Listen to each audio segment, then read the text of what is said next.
भूमि में जो आप जानते हैं, यहाँ एक से एक राक्षसों ने राज्य किया। औरंगजेब जैसे राक्षस ने यहाँ राज्य किया, उसके बाद भी यहाँ ऐसे ऐसे राक्षस लोग राज्य करते रहे कि इन राक्षसों को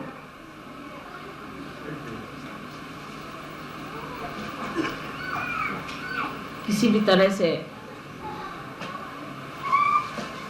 हम लोग उस वक़्त निकाल नहीं सके, और उनका असर इस भूमि में है। ये भूमि राक्षसों से भरी हुई है, उनके मुर्दे यहाँ गड़े हुए राक्षस। वो तो अच्छा हुआ कि औरंगजेब दक्षिण में चले गए और वहीं मर गए, और उनकी वहीं पे कब्र हो गई। अगर यहाँ कब्र होती सहयोग कभी न रहती। ऐसे राक्षसों की भूमि में आप लोगों ने जन्म लिया है। आप पूर्व जन्म के बहुत बड़े साधु सन्यासी ऊंचे लोग थे और इस भूमि पर इसलिए जन्म लिया कि इस भूमि में वही जन्म ले सकता है जो शिवाजी जैसा हो, जो उस लेवल का आदमी हो जैसे शिवाजी थे। वही लड़ाई मोल ले सकता है इन लोगों से। लेकिन सहयोगियों का ऐसा हाल नहीं दिखाई। यहाँ के सहयोगियों में वो धीरज, वो मेहनत और वो नम्रता, तीनों ही चीजें। विशेषकर मैंने बड़ी शिकायतें सुनी, खासकर इस टेम्पल में, कि लोग बहुत बुरी तरह से लोगों से व्यवहार करते, नमस्कार भी नहीं। कोई नया आदमी आता है उसे नमस्ते नहीं करते, और कहा यह जाता है कि हम किसी के सामने झुकते हैं। तुम्हारी माँ हमेशा नतमस्तक रहती है, आपके सामने तो रहती है बाबा कि संभले रहो, तुम्ही लोगों के सहारे सहयोग चल रहा है। लेकिन जो लोग नए आते हैं, महाभूत भी बैठे रहते हैं हॉल में, उनके सामने भी सबको नमस्कार करके मैं प्रोग्राम शुरू करती हूँ। आपकी माँ को इतनी ज़्यादा नम्रता है और आप लोगों में इतनी उदंडता है, सुनकर मुझे बड़ा आश्चर्य। लोग बाग बताते वहाँ जाइए तो कोई नमस्ते भी नहीं करता, कोई बैठने को नहीं कहता, नए आदमी रहते हैं उनसे बहुत बुरी तरह से बातचीत। दूसरे इस आश्रम में कोई सिस्टम ही नहीं है, आश्रम का कोई सिस्टम नहीं।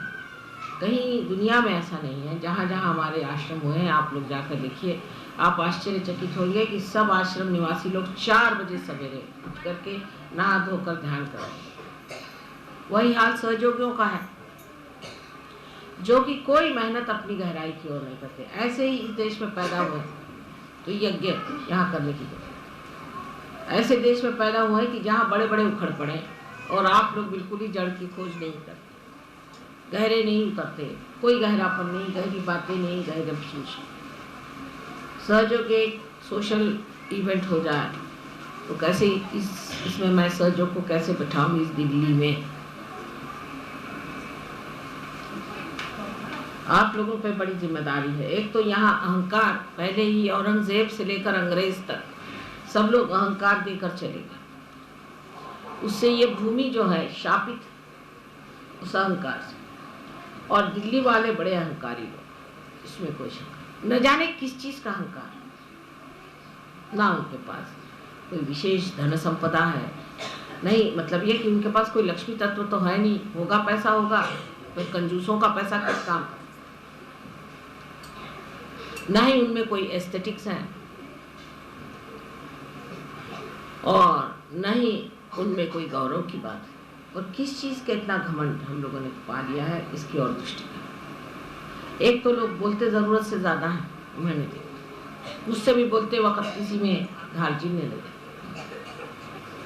मैं ये नहीं कहती कि महाराष्ट्र के लोग सभी बड़े अच्छे होते, लेकिन उनके पास परंपरागत पाया। अभी राहुरी जिला में सबसे ज़्यादा हमारा काम हुआ है, आप जानते हैं। वजह क्या है कि वहाँ के राजा जो थे, देवी की शाल उठा के चलते थे, इसलिए उनको शालीवाहन कहते थे। उसी के खानदान की मैं हूँ।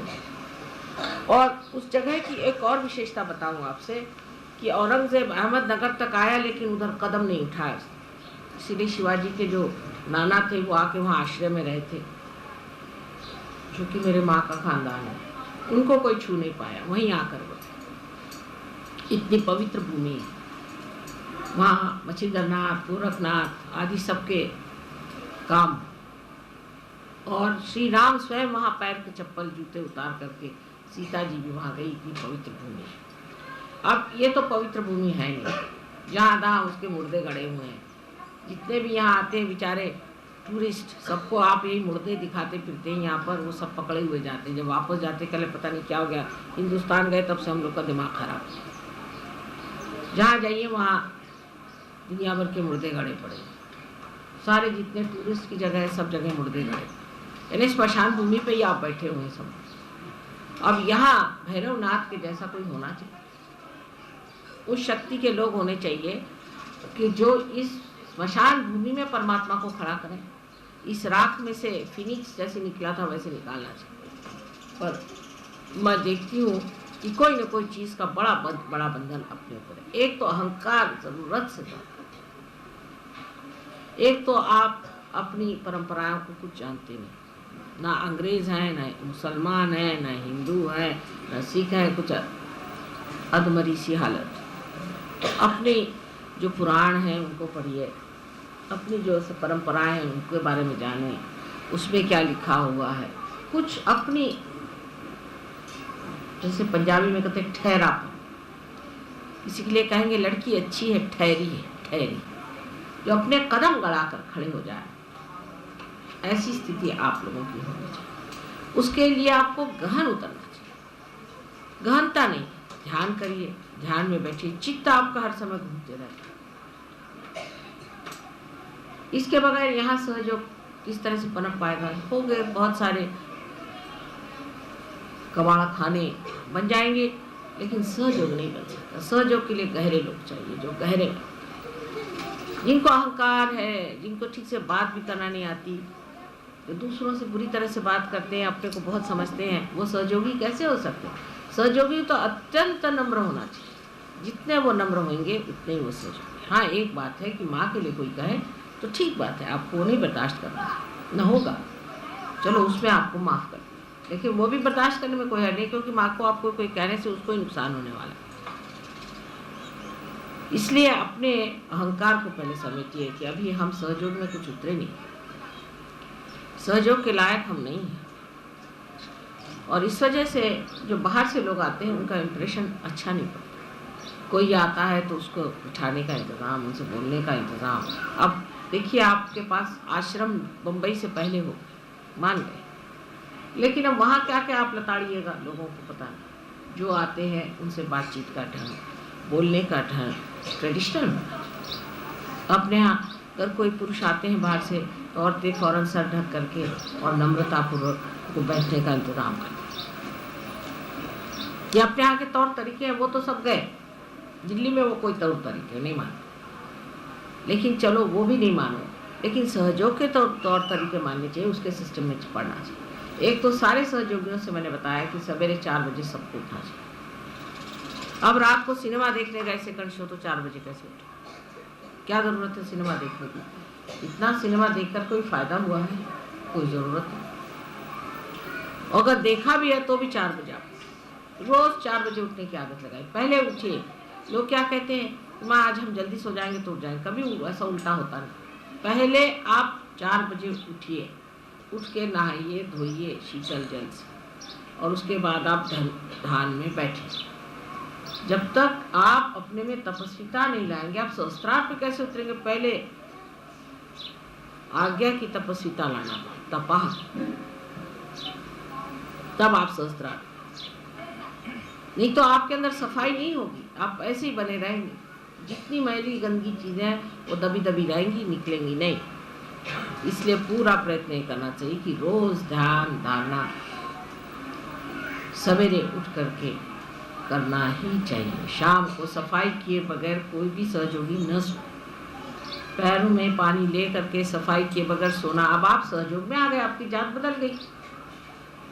अरे साहब, किसी की जात बदल जाती तो दाढ़ी रख लेता है, सर पे जटा रख लेता है, किसी की जात बदल जाती है तो वो क्या क्या दुनिया भर के काम करता। और कहते हैं कि नया मुसलमान ज़्यादा ही प्याज खाता है। हमारे यहाँ नए सहयोगी जो है वो बड़ देख करके बुजुर्गों को और भी बेकार। तो कुछ लोगों ने तो ये कहा कि यहाँ तो सब बंदर लोग रहते हैं, बंदरों जैसा हाल है। कोई सौष्ठव नहीं, किसी से बात करने का ढंग नहीं, कोई आए तो बैठिए, ये करिए, सब पे बिगड़ते रहना। कोई भी आता है, मैं कभी कभी देखती हूँ मेरे पैर पे भी कहता है तो लोग उनसे झिड़क के झिड़क के नहीं बात, प्रेम से कहना चाहिए भाई रहने दो, अभी नहीं, ऐसा नहीं, ऐसे आओ। भाषा बदलनी चाहिए, भाषा प्रेम की होनी चाहिए। हमारा सारा ही काम प्रेम का, प्रेम में ही सबको कहते हैं। और इस प्रेम को आपने जब तक अपने अंदर जगाए नहीं, तब तक आपने सहयोग पाए। अगर आपके बोलने में, बातचीत में आपका अगर हृदय ही नहीं खुला तो आपके आत्मा का प्रकाश कैसे? सबके साथ मिलन होना चाहिए, सबके साथ मिलनसार होना चाहिए। कोई गरीब अमीर, कोई जाति पाति, कोई भी चीज़ सहयोग में नहीं रह जाती। और अगर इतना भी नहीं हुआ तो फिर आपने सहयोग में क्या पाया? बेकार की लंबी लंबी बातें करने से और सोचने से कि हमें ये टैलेंट है, या हम इतने पैसे वाले हैं, या हमारी ये पोजीशन है, उसका कोई अर्थ नहीं। अर्थ लगता है आप क्या बन गए खुद। बिल्डिंगें बनाने से भी मुझे क्या फ़ायदा होने वाला है? आपकी बिल्डिंग तो बनी नहीं, मुझे ऐसी बिल्डिंगें बनाने से, ये सभी तो मेरी बिल्डिंग है। 1 मिनट में चाहूँ तो डरा इनको गिरा दूँ, 1 मिनट में चाहे तो बना दूँ। बिल्डिंग बनाने से क्या? और मनुष्य को बनाना चाहिए। और सहयोगियों को आज क्योंकि विशेष रूप से कहना चाहिए कि आज सबको कसम लेनी चाहिए कि हम सहयोग में दृढ़ होंगे। माँ ने कहा है कि शिवाजी के जैसे होना, ये सबको अपने मन में वचन ठान लेना।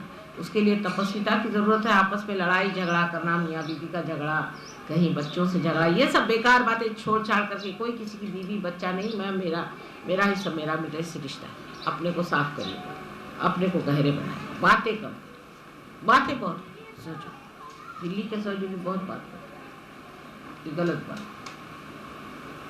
और दूसरा ये कि इस मामले में लिथार्जी नहीं होती, इस मामले में आलस्य नहीं होना चाहिए। आलस्य भी जाए, सब आलस्य से निकल, आलस्य में गए, सो गए भाई, सो गए थोड़ी देर, मतलब मुझसे आज नहीं हुआ, कल नहीं हुआ, मैंने क्यों नहीं हुआ? आप विल पावर लगाइए, राइट साइड उठाइए। आपसे होता क्यों नहीं?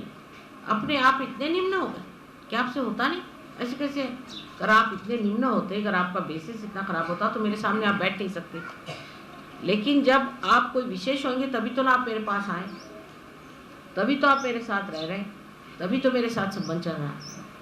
और दूसरी बात ये कि बहुत से लोग ऐसे भी हैं कि जिनके घर में भूत बाधाएं चल रही हैं। एक लड़का है या लड़की है, वो कोई और गंदे आदमी के पास जाए, और एक इधर, ये चल नहीं सकता, आप रह नहीं सकते। ऐसी व्यवस्था बिल्कुल बंद कर दीजिए। ऐसे आदमी से बात करना बंद कर दीजिए, कहना नहीं आप अपने गुरु बदलिए, हमारे पास का नहीं, वो राक्षस है, भूत है, चलेगा ही, हाथ नहीं चल सकता, आप नहीं बढ़ सकते, आपका कोई इम्प्रूवमेंट नहीं हो सकता। सारा टाइम मेरा बर्बाद करे, अपना बर्बाद करे, फायदा नहीं।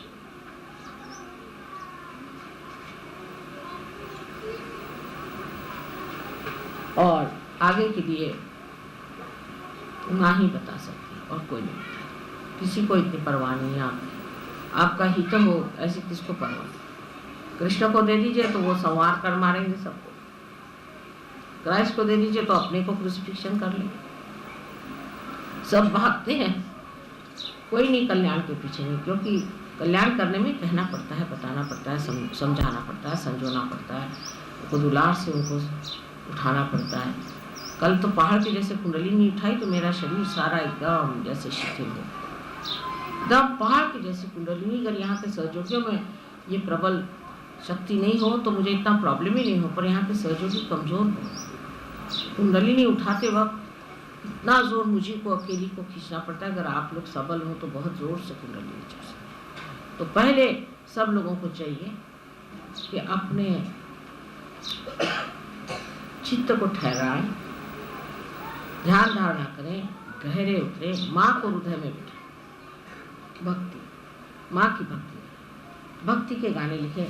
अब देखिए महाराष्ट्र में कितने भक्ति के गाने हमारे ऊपर लिखे गए, उसमें ट्यून लग गई सब।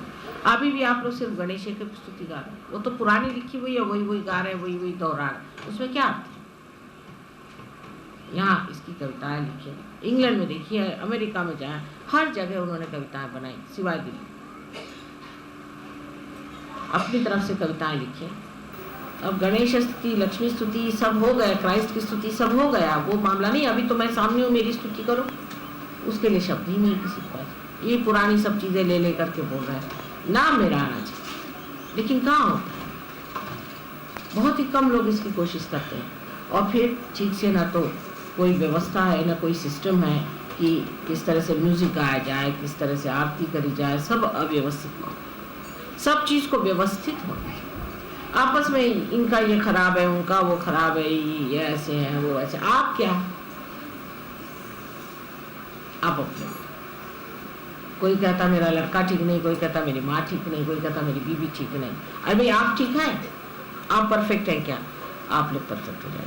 और वजह ये समझ लेनी चाहिए कि आप जिस इस दिल्ली शहर में बैठे, ये दिल्ली शहर जो है ये राक्षसों की भूमि है। राक्षसों, यहाँ तो अच्छे भले राक्षस हो जाए, अच्छे भले लोग राक्षस हो जाए, होते ही हैं। जो गांधी जी के साथ जेल काट के आए, जब यहाँ सिंहासन पे बैठ गए तो उनका दे मेरे राक्षसों के जैसे हो गए कि नहीं? उसकी वजह वो जानती नहीं, धरती में पड़ा हुआ है, धरती खराब है। आप इस धरती को हमको योग भूमि का देने का है। तो मनुष्य को चाहिए कि ये सब चीजें पढ़े और ये भी जाने कि हमारे महान ऋषियों ने क्या कहा था। यहाँ कितनी बड़ी बड़ी, आपको मेरठ में आपको मालूम है कि देवी का अवतार हुआ था, और शाकंभरी देवी का अवतार मेरठ में हुआ। हम भी मेरठ रह चुके हैं। दिल्ली में ज़्यादा रही हूँ बनिस्बत बम्बई की। शादी मेरी दिल्ली में, कितना यहाँ पर काम किया, शादी मेरी दिल्ली में। और यहाँ सबसे ज़्यादा शादी के घोटाले होते हैं। यहाँ किसी की शादी कर दीजिए तो वो बनती ही नहीं, टूट ही जाती। अब यह आशा है ये 2 शादियाँ ठीक से चलें और आप लोग भी अपनी शादियों के मामले में ज़रा सुव्यवस्थित हो जाए। इसलिए ज़बरदस्ती करनी पड़ेगी, क्योंकि ये भूमि खराब और अपने जो ट्रेडिशंस है वो हम भूल गए, हमारी परंपराओं को हम भूल गए।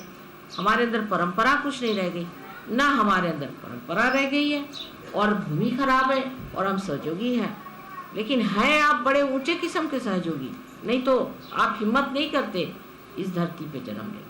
जो बड़े हिम्मत वाले हैं वही इस धरती पे जन्म लेते हैं कि जहाँ आकर के इन दुष्टों के साथ में लड़ना। तो हैं आप बड़े, लेकिन आपने अपने इसको जाना नहीं है, अपनी शक्ति को भी जाना नहीं। सिंहासन पे बिठा दिया समझ लीजिए किसी भिखारी को, तो वो आदतन भीख ही मांगता रहता। ऐसे ही आपको सिंहासन पे बिठा दिया तो भी आप ये नहीं जानते कि आप राजा हो। राजा तबीयत से रहिए, राजा तबीयत से रहिए और राजा के जैसे विराजिए और राजा के गौरव में उठिए। ये जगह भी तो सिंहासन की है, लेकिन ये सिंहासन आपको गौरव देने की जगह अगर आपके अंदर गंदगी देता है तो आपको चाहिए कि आप इसको बैठ करके इसको पवित्र करें। दिल्ली में जो होगा सो ही सारे देश में होता है। जो सारे देश में गंदगी दिखाई देती है उसमें दिल्ली की बदबू आती है। इसलिए जिम्मेदारी आप पर बहुत ज़्यादा है। यहाँ के सहयोगों, एक सिर्फ आपका बातचीत करने का ढंग दूसरों के साथ, नए लोगों के साथ बहुत सुंदर, सुचारू, अच्छा होना चाहिए। मैं एक बार सहयोगियों को डांट दूँगी, जो मेरे नज़दीक होते हैं उनको मैं कह देती हूँ साफ साफ। जो मुझे बहुत प्यारे हैं उनसे मैं कह देती हूँ कि देखो ये ऐसा नहीं करना चाहिए, आपकी गलती है। लेकिन जो अभी पराए हैं, जो बाहर से आए हैं, जैसे पराई बहू जब घर में आती है तो उसे ज़्यादा ही स्नेह से बात करना चाहिए, ज़्यादा ही प्रेम से बात करना चाहिए, एक व्यवहारिक दृष्टि से। इसका मतलब नहीं कि आप उनके बहकावे में आ जाए, लेकिन अपने प्रेम से उनको जीत करके आप सहयोग में ला सकते हैं। बजाय इसके ऐसा अगर हम लोगों का इम्प्रेशन लोगों में पड़ जाए तो बड़ी गलत बात। सब लोगों से जाके बातचीत करना चाहिए, अड़ोस पड़ोस में जाके बात करना चाहिए। किसी को कुछ गलत फहमी हो सकती है, लोग होंगे सोचते हैं कि क्या अंग्रेज़ों का कुछ अड्डा फिर बना रहे हैं या कुछ कर रहे हैं। उनको जाके समझाना चाहिए कि हम क्या कर रहे हैं, आसपास के लोगों को बुलाना चाहिए। और सहयोग में भी बहुत संभल के चलना चाहिए। आप मेरे बारे में अगर बहुत बखान करें तो ठीक नहीं होने वाला कि हमारी माँ आदिशक्ति है, हमारी, अरे वो कहेंगे तो तुम क्या है, तुमको देख के हमें पता रहा तुम्हारी माँ क्या होगी। बहुत से लोग तो जब तक मुझे नहीं मिलते तो सहयोगियों की वजह से घबराते हैं, मुझे मिलने के बाद कहते हैं कि हाँ भाई सहयोग है कुछ। मैं कोई सहयोग थोड़ी हूँ, तो आप लोग हैं सहयोग। ना तो मैं सहयोग हूँ और न ही मैं कुछ हूँ, मैं तो बिल्कुल एक पानी का बुड़बुड़ा होता वैसे हूँ। कल आई और आज गई, यह हालत है। इसलिए आप लोग अपने को संभाल लीजिए। मेरा कोई ठिकाना नहीं, मेरा आना क्या और जाना क्या, समझे ना। आप अपने अस्तित्व पर आइए और अपने अस्तित्व पे रहिए। मेरे दम पर नहीं होने वाला। मेरे दम पर आप कहाँ तक लोगों को घसीटिएगा? आप तक तो पहले पहुँचे, फिर मेरे दम पर आएंगे। आप तो मेरे ही दम पर सब पर बता रहे हैं, जैसे कहते हैं ना, बास्किंग इन द ग्लोरी। वैसे थोड़ी होगा। आप क्या हैं यही लोग देखने वाले। तो आप सुचारू रूप से रहिए, सुंदर तरीके से रहिए, शांत स्वरूप रहें, प्रेम स्वरूप रहें, तमीज़दार रहें। तमीज़ होनी चाहिए। मुसलमानों ने अगर कुछ सिखाया तो तमीज़ तो सिखाई थी हमको, वो तो कम से कम है। आदाब भी नहीं होती। जहाँ पर लोग आते हैं तो कहने लगे साहब हम किसी के आगे झुकते नहीं। भाई किसी के आगे झुकना हुआ, अगर उसके आत्मा को आपने प्रणाम कर दिया, नमस्कार का तो मतलब ये हुआ कि आपके आत्मा को मैंने प्रणाम कर दिया। हर एक के अंदर आत्मा। अगर आप में ये भी चीज़ नहीं है तो आप आगे क्या करिएगा उस आदमी से। ये सारी प्रणालियाँ आप समझ लीजिए कि सहयोगियों को चाहिए कि हमेशा नतमस्तक होकर के हाथ जोड़ के सबसे बातचीत, कोई घमंड न करें। आप पार हो गए इसका मतलब आपको घमंड आ गया, उल्टे आपका घमंड उतर जाना चाहिए कि नहीं। कितने संभाल के मैं सबसे बात करती हूँ। मेरे ऊपर इतने लोग कोशिश करते हैं, माँ हमें टाइम दो, माँ हमें वो टाइम दो, यहाँ हाथ लगाना, वहाँ हाथ लगाना, ये करो वो करो, सब चीज़ करते रहते हैं। लेकिन मैं बहुत प्यार से सुलझा कर उनके साथ चलती हूँ, क्योंकि अगर इनको छोड़ दिया जाए तो ये डूब जाएंगे, फिर इनको कैसे बचाएंगे हम। इसलिए बहुत प्रेम से, बहुत आदर से सबके साथ चलना चाहिए और सबकी विशेष तरीके से व्यवस्था रखनी चाहिए। त्यांच्या मुंडावळ्या काढून घ्या वरती, मुंडावळ्या सोडून घ्यायच्या। आता मुंडावळ्या नको, जाऊन सांगा त्या मुंडावळ्या घालूनच येतात। अच्छा, अब जो है सो अपने प्रति श्रद्धा और अपने प्रति प्रेम और अपने प्रति गौरव होना चाहिए। जिस आदमी को अपने प्रति गौरव होता है वो दूसरों को गौरव को समझता है। हम तो कल आपने देखा हमारे प्रोफेसर साहब आए थे, 90 साल की उनकी उम्र है, चौधरी साहब हमें पढ़ाते थे और हमें बहुत मानते थे। मतलब हम पढ़ने में तो तेज थे ही बहुत, लेकिन अपार्ट फ्रॉम दैट सारे चरित्र की वजह से सारे कह रहे थे कि मैं सबकी लगाम खींचता था, बस ये मुझे कंट्रोल करती थी किसी तरह। बताइए, ऐसी बात मेरे लिए कही। और पूरी समय माँ कह करके मुझे उन्होंने पूरी समय बंगाली में कितना ही मेरा वर्णन करते। अब बताइए, हमारे प्रोफेसर साहब, जबकि हम सहयोग नहीं करते थे, माताजी नहीं थे, कुछ नहीं थे, इन्होंने हमें फिजियोलॉजी सिखाई। वो आकर के इस तरह से हमारे प्रति नतमस्तक, स्वभाव के वजह से। स्वभाव मधुर होना चाहिए, मधुर स्वभाव। आपके जो बहुत नज़दीक हैं उनको आप कह सकते हैं, उनसे आप बता सकते हैं कि ये गलत बात है, ये नहीं करो, वो नहीं करो। लेकिन आप सबके पीछे हाथ धोकर मत लगिए। ये बहुत ज़रूरी चीज़ें समझना चाहिए। माधुर्य आना चाहिए। माधुर्य जो है, मधुर बात करना, मधुरता से लोगों के साथ रहना, ये बहुत ही आसान चीज़। किसी से कठिन बात करने में मुझे सोचना पड़ता है कि कैसे कहूँ। अब जो आसान है उसे करने में क्या मुश्किल है। आसान ही नहीं हम कर पाते। जो सहज है, सहज भाव होता है, सबके प्रति आदर, सबके प्रति प्रेम, सबके प्रति अपनापन, जिससे दूसरा इनफॉर्मल होकर आपसे बात। दिल्ली फॉर्मेलिटी का घर है, यहाँ लोग घड़ी के गुलाम हैं, यहाँ लोग सरकारी नौकर हैं। मतलब सबसे बदतर अगर कोई चीज़ हो तो सरकारी नौकरी करना, ये तो आप जानते हैं। अधम, एक तो नौकरी करना ही अधम चीज है, पर उससे सरकारी नौकरी तो और अधम।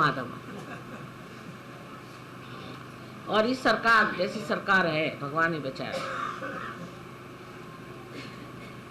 अब उसमें घमंड हो जाता है, क्या बताए। अगर कोई रावण के दरबार में नौकरी करने वाला घमंड करे तो उसे क्या कहिएगा। ये कोई बड़ी गर्व की चीज नहीं है। मोटर अगर आ गई, वो भी कर्जे में ही मोटर आती है।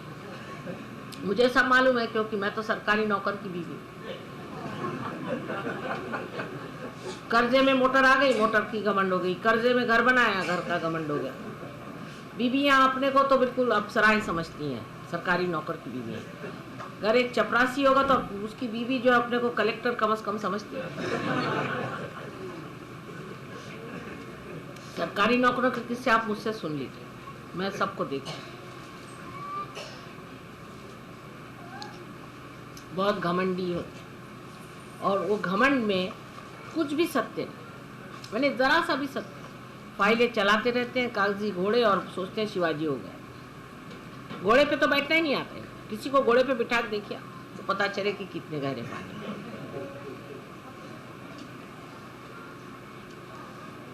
ऐसे फालतू घमंड और इस तरीके से हमने यहाँ पर इतनी अपनी बर्बादी कर दी। पर इसी सरकारी नौकरी में जो आदमी उस सरकार की नौकरी करे और सोचेगा कि इसकी मैं नौकरी करते वक्त उस सरकार की, मैं पब्लिक का सर्वेंट, तभी ऊंचा, तभी उसका विशुद्धि चक्र ठीक होगा, तभी जन जो है उसमें जागरूक होगा। जन का मैं सर्वेंट, कितनी बड़ी पदवी, सारे जन का मैं सर्वेंट हूँ। पर यहाँ कौन सर्वेंट समझता आपने? वो तो सब समझते हैं कि सब प्राइम मिनिस्टर।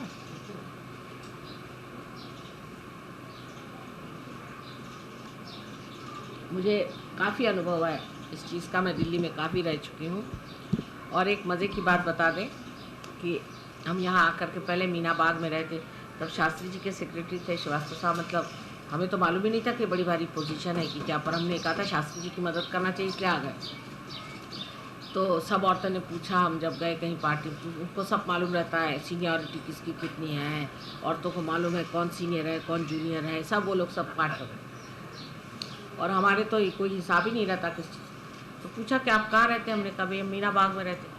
अच्छा, तो आप मीना बाग में? मैंने कहा क्यों, कोई खराबी है मीना बाग? मतलब आप मीना बाग में रहते? मीना बाग में। हम लोग तो लोधी गार्डन्स में रहते। मैंने कहा अच्छा, बड़ी अच्छी बात। तो मुझे कुछ समझ नहीं आया कि फ़र्क क्या होता है लोधी गार्डन में रहने वालों में, मीना बाग में। पता ये हुआ कि मीना बाग वो हमारे हस्बैंड के लिए बहुत ही लोअर पोस्ट की जगह थी, लेकिन एडहॉक इंतज़ाम में दे दिया। मैंने हस्बैंड से जाके बताया कि साहब मीना बाग ऐसा क्यों? तो कह ले तुमने उनसे कहा क्यों नहीं कि अभी टेम्पररीली हम रह रहे हैं? मैंने कहा कि मुझे पता ही नहीं था कि ये कोई लोअर जगह है।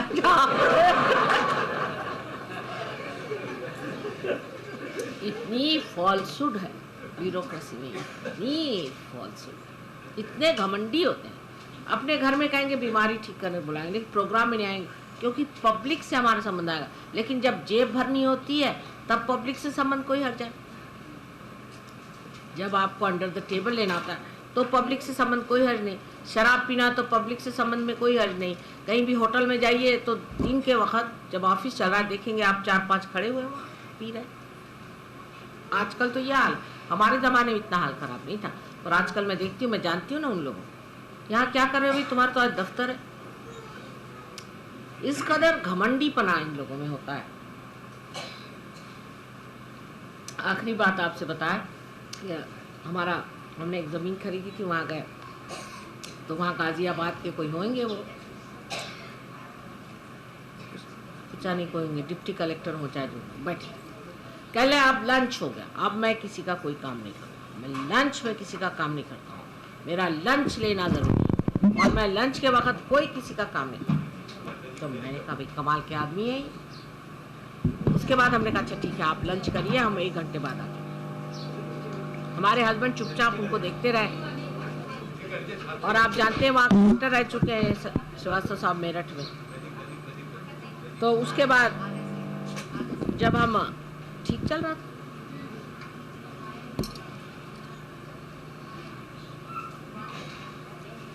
तो उसके बाद हमने कहा कि जब उन्होंने लंच के बाद आए तो उसके बाद उन्होंने कार्रवाई शुरू करी।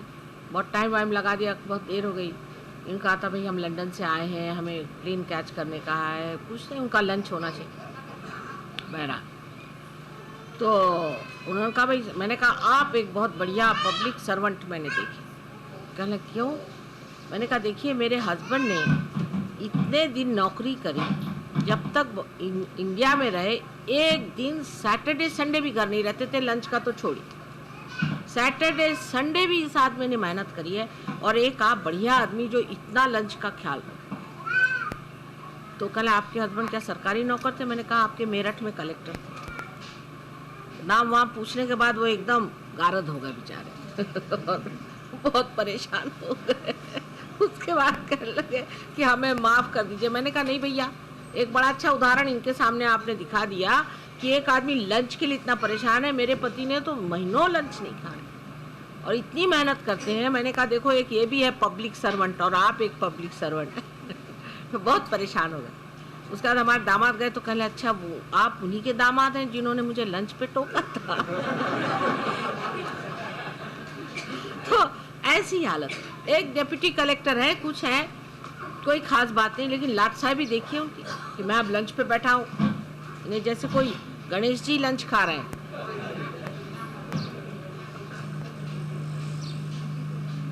जरा सी नौकरी कहीं हो गई कि उनकी अकड़ फूस शुरू हो जाए। सरकारी नौकरों से तो विशेष रूप से उनके लिए प्रार्थना करनी चाहिए भगवान से कि इनको सही रास्ता दिखाओ और ज़रा इनको देखने दीजिए कि कितने इसमें पानी है। बहुत ज़रूरत है सरकारी नौकरों को और उनकी बीवियों को बंधन दीजिए।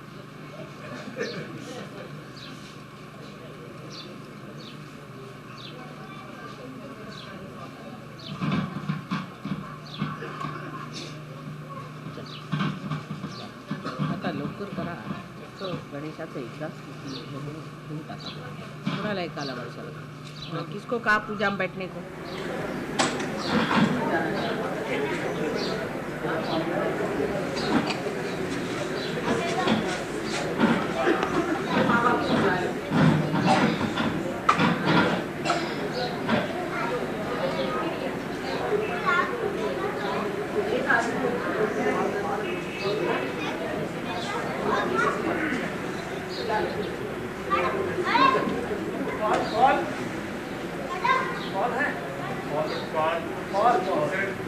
कॉल है।